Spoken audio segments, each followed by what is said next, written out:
युवक एक रात में जबलपुर रहता था, मेरे पास आके बैठ गया। कोई 10 बजे थे। मैंने उससे कहा कि भाई तू ज्यादा से ज्यादा 11 बजे तक बैठ सकता। 11 बजे मैं सोने चला जाता। उसने कहा मैं यहां से हटूंगा नहीं पूरी रात जब तक आप मुझे अपने हाथ से एक गिलास पानी नहीं देंगे। मैंने कहा किस लिए? लेकिन उसने कहा कि मेरे पेट में दर्द रहता है और मैं सब डॉक्टरों से हार चुका हूं। बड़े छोटे सब डॉक्टर मुझसे भी हार चुके। अब तो मैं किसी डॉक्टर के पास कहता हूं तो वो कहता कि भैया तू किसी और डॉक्टर के पास जा, क्योंकि ये तेरी बीमारी हमसे ठीक होने वाली नहीं।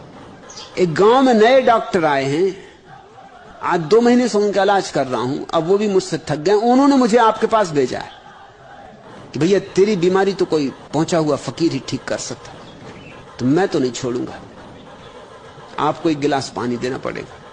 मैंने कहा कि मैं ये धंधा करता नहीं, क्योंकि ये धंधा खतरनाक है। खतरा ये नहीं है तेरी बीमारी ठीक ना हो तो मुझे कोई खतरा नहीं, मगर कहीं ठीक हो जाए तो फिर मेरी मुसीबत, फिर मेरी बीमारी कौन ठीक करेगा?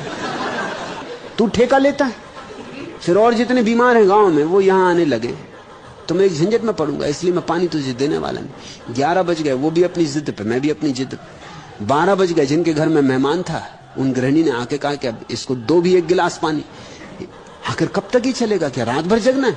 और ये भी हटने वाला नहीं। और जितना मैं मना करूं उतनी उसकी श्रद्धा बलवती होती जा रही। वो कहे कि आप इतना मना क्यों करते? अरे आपकी कोई फीस हो तो मैं देने को तैयार हूं, मेरी कोई फीस नहीं। तो फिर एक गिलास पानी देने में आपका क्या बिगड़ा जा रहा है? वो गृहिणी तो एक गिलास पानी ही ले आई, नहीं मानी। उसने मेरे हाथ में छुला के गिलास और उसको दे दिया। उसने गटागट पी गया और एकदम पी के एकदम आदमी दूसरा हो गया। उसने कहा अरे मेरा दर्द कहां? उसके पेट में दर्द रहता था निरंतर। इधर देखा उधर पेट टटोला, एकदम मेरे पैरों पर गिर पड़ा साष्टांग। अब मैंने कहा खतरा शुरू हुआ। अब खा कसम के किसी को नहीं कहेगा। उसने कहा कि ये मैं नहीं कसम खा सकता। अरे आप यहां मौजूद हैं और हजारों लोग तड़फ रहे हैं। मेरी मां को भी ये तकलीफ है।